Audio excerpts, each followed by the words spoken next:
Assalamu alaikum dear students, I am Anjum Shafiq, your biology teacher for grade 10, and today we are going to discuss the another dominance relationship, that is incomplete dominance or partial dominance. So let's move to the board. So dear students, incomplete dominance.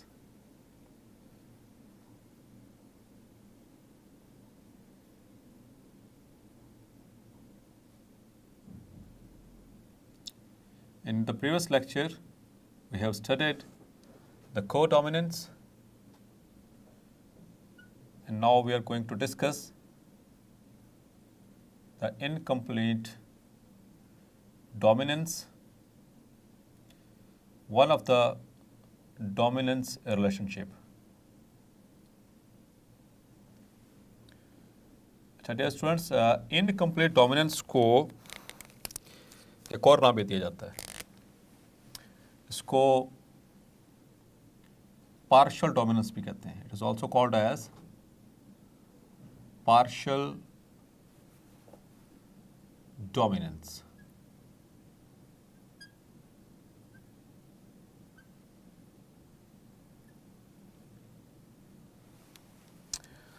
So partial का मतलब half half, और incomplete का मतलब कि ना कोई एक चीज़ मुकम्मल हो ना दूसरी कोई चीज़ मुकम्मल हो, तो उसको हम कहते हैं incomplete.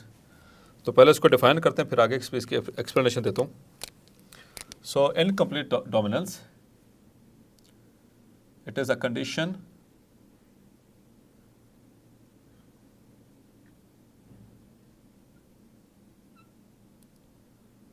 in which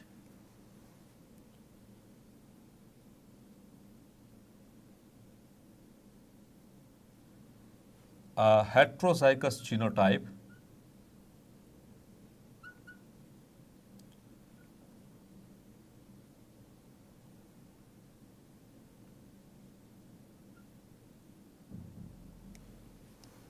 appears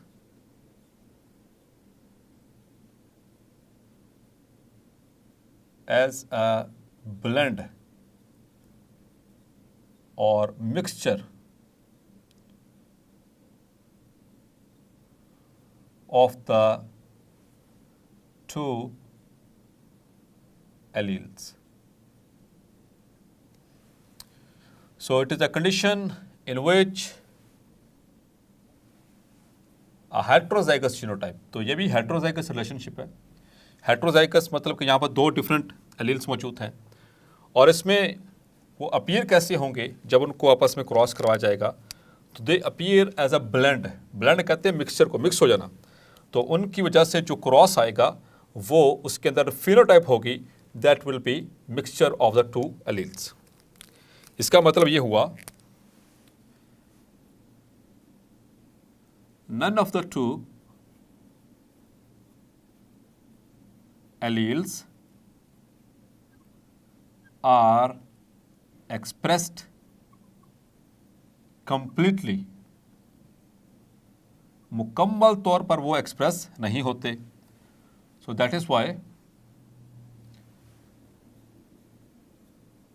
there comes an intermediate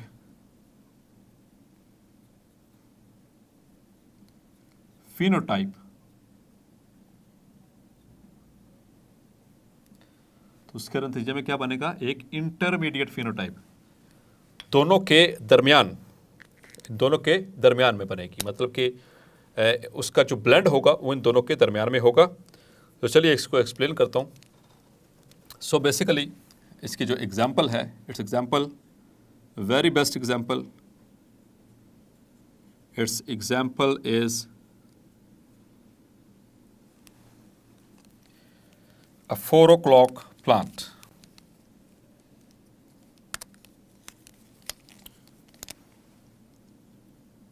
Four o'clock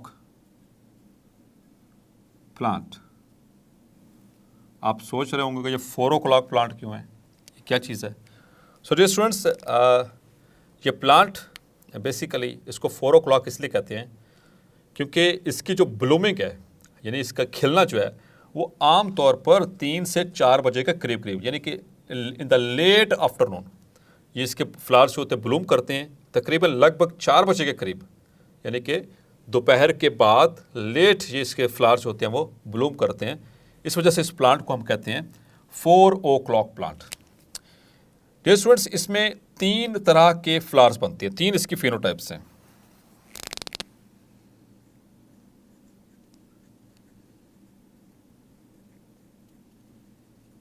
it has got 3 phenotypes। इसमें 3 तरह के फ्लावर्स लगते हैं, रेड,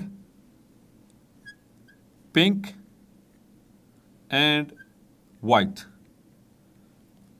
ये 3 टाइप्स ऑफ फ्लावर्स इनके फिनोटाइप्स के ऊपर देखा जाए तो 3 तरह के फ्लावर्स हैं इनके अंदर, red, pink and white. So these are phenotypic flowers. ये फ्लावर्स के एतबार से हमने इनको डिफ्रेंशिएट किया है, ये फिनोटाइप्स है। अब इसमें डियर स्टूडेंट जो रेड है, red flower, it has 2 alleles.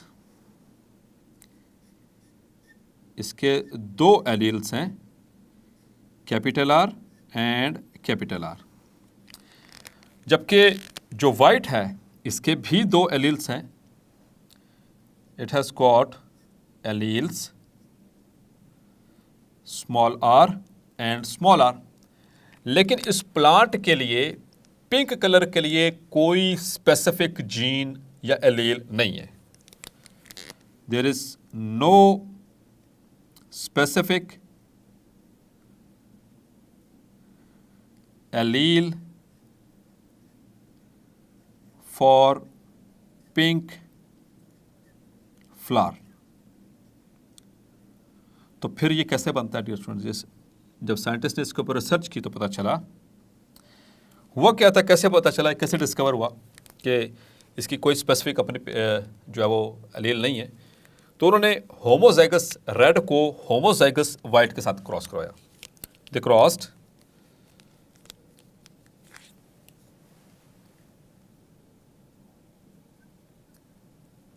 homozygous red flower plant with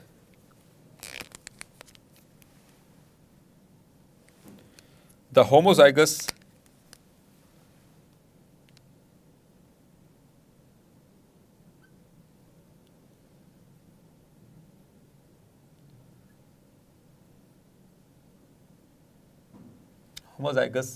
white flower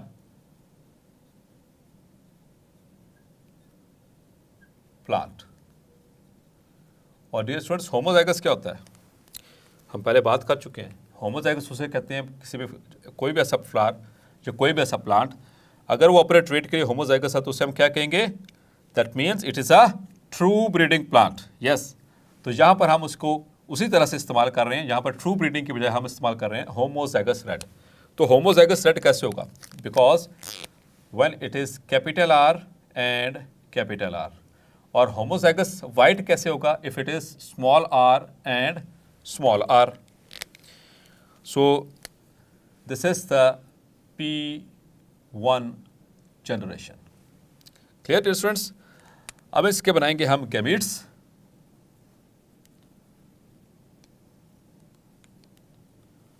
तो गैमीट्स डियर स्टूडेंट्स यहाँ पे कैसे बनने चाहिए? क्योंकि एक ही जो है वो ट्रेट है, तो इसमें जितने भी गैमीट्स बनेंगे all of them they will carry capital R, और इसमें जितने भी गैमीट्स बनेंगे all of them they will carry the small R. And whenever they are crossed, जब इनका क्रॉस होगा आपस में, so we will get the first filial generation और F1 generation. So dear students, F1 generation में क्या आना चाहिए? आपका क्या ख्याल है? So it is simply capital R and small r। तो जब कैपिटल R और स्मॉल r आपस में मिलेंगे तो यहाँ पर आपका क्या ख्याल है, किसको अपीयर होना चाहिए? रेड को या वाइट को? तो अगर आप सोच रहे हैं रेड तो तब भी गलत है, अगर आप सोच रहे हैं वाइट तो तब भी गलत है। Because this plant is an example of incomplete dominance. जब रेड को वाइट के साथ मिक्स किया, मतलब इनका आपस में क्रॉस करवाया, the resultant F1 offspring all of springs they were pink, वो सारे के सारे पिंक हैं। मतलब कि ना तो मुकम्मल तौर पर वाइट अपीयर हो रहा है इसमें, और ना ही मुकम्मल तौर पर रेड जो है इसमें डोमिनेट हो रहा है। तो इन दोनों में मुकम्मल तौर पर कोई डोमिनेंस का चक्कर है ही नहीं। तो इसका इंटरमीडिएट है जो पिंक है, that is basically the intermediate, या जिसको हम कहते हैं कि इट इज द ब्लेंड और mixture of both red and white. तो जब भी आपने घर पे भी ट्राई किया होगा, जब आप कलर्स करते थे छोटे होते, या अब भी आप ट्राई कर सकते हैं, रेड और वाइट कलर को जब हम मिक्स करते हैं तो उससे कौन सा कलर आता है डियर स्टूडेंट्स? पिंक आता है। इसी तरह से जब होमोजाइगस रेड प्लांट को होमोजाइगस वाइट प्लांट से उन्होंने क्रॉस करवाया द साइंटिस्ट, सो उससे जो F1 जनरेशन है तमाम के तमाम देयर वर पिंक फ्लावर्स। अब इन्होंने क्या किया कि F1 को क्रॉस करवाया F1 के साथ, means they cross the pink flowers with pink flowers. इस प्लांट को आपस में सेल्फ फर्टिलाइज करवाया। सो हेयर, यहां पर उसी तरह से डियर स्टूडेंट्स गैमेट्स बनेंगे पहले, चूंकि यहां पर होमोजाइगस सिचुएशन नहीं है तो जो गैमेट्स बनने चाहिए वो किस तरह से होने चाहिए डियर स्टूडेंट्स? वो डिफरेंट बनेंगे। ठीक है, किस तरह से? Half the gametes will carry capital R and half the gametes will carry the small R, क्योंकि ये होमोजाइगस नहीं है जिस तरह से ये था, यहाँ पर हेट्रोजाइगस सिचुएशन हो चुकी है। और इसी तरह से यहाँ पर भी half the gametes with capital R and half the gametes with small R. Clear dear students? अब इसका क्रॉस देख लेते हैं कि इसका क्रॉस क्या बनेगा। तो आपको बताया था कि क्रॉस किस तरह से करवाना है इसका। सो हमेशा क्या करते हैं, पहले इस कैपिटल आर को करवाएंगे इस कैपिटल आर के साथ, फिर इसी कैपिटल आर को क्रॉस करवाएंगे स्मॉल आर के साथ। तो पहले इसको इससे निमट लें, फिर आगे दूसरे की बारी आती है। So capital R and capital R, और इसी तरह से capital R and small R. अब आते हैं दूसरे क्रॉस की तरफ। यहाँ पर ये स्मॉल आर को पहले क्रॉस करवाएंगे इस कैपिटल आर के साथ, और फिर इसको क्रॉस करवाएंगे स्मॉल आर के साथ। So what would be the result?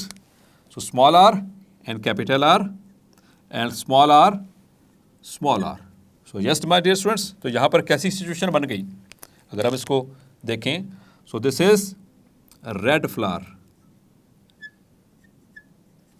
और ये हमारे पास जनरेशन कौन सी रेज हुई है dear students? This is F2 generation. So here is red flower, और यहाँ पर ये दोनों कौन से हैं डियर स्टूडेंट्स? स्मॉल आर और कैपिटल आर क्या बना रहे थे? They were making the pink. और यहाँ पर एक और वापस जो पेरेंटल प्लांट था वाइट, वो भी मौजूद है। तो टोटल 4 में से डियर स्टूडेंट्स अगर देखें तो कितने रेड हैं, कितने पिंक हैं और कितने वाइट हैं? So it becomes the ratio of 1:2:1। So in that very ratio जो है ये फ्लावर्स जो है वो बनेंगे। इसी का हम पुनेट स्क्वायर भी बना देते हैं साथ ही, ताकि इसको यहीं पे कंप्लीट करें इस टॉपिक को। So here I am going to draw capital R and small R. ये एक F1 जनरेशन का है प्लांट, उसके gametes, these are the gametes of F1।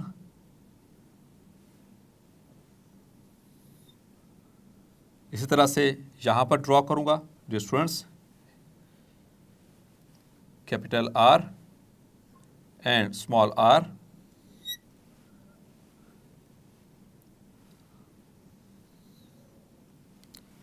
So these are the gametes of another plant of F1 generation.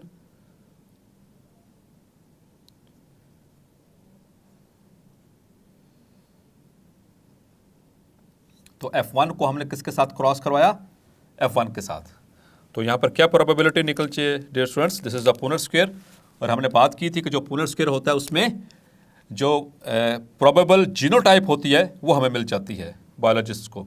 So capital R and capital R, इसी तरह से capital R and small R, इसी तरह से capital R and small R and small R small R. So this is the Punnett square diagram of incomplete और partial dominance. तो यहाँ पर भी देख सकते हैं dear students, this is red, this is pink, this one is again pink and this is white. So there are two pink, these two are pink, one red and one white. So 1:2:1.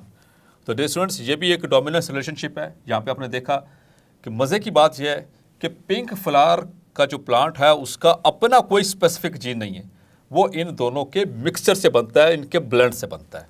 So dear students, आपने देखा कि incomplete dominance में जो intermediate phenotype होती है उसका कोई specific allele या जीन नहीं होता जो उसको डिफाइन कर रहा होता है।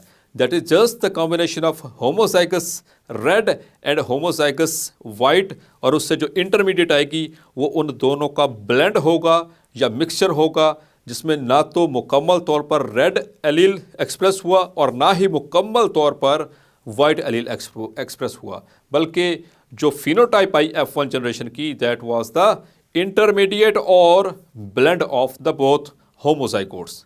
सो होपफुली आज का लेक्चर आपको क्लैरिफाई हो गया होगा। मिलते हैं नेक्स्ट लेक्चर में। अंटिल देन अपना ख्याल रखिएगा। अल्लाह हाफिज़।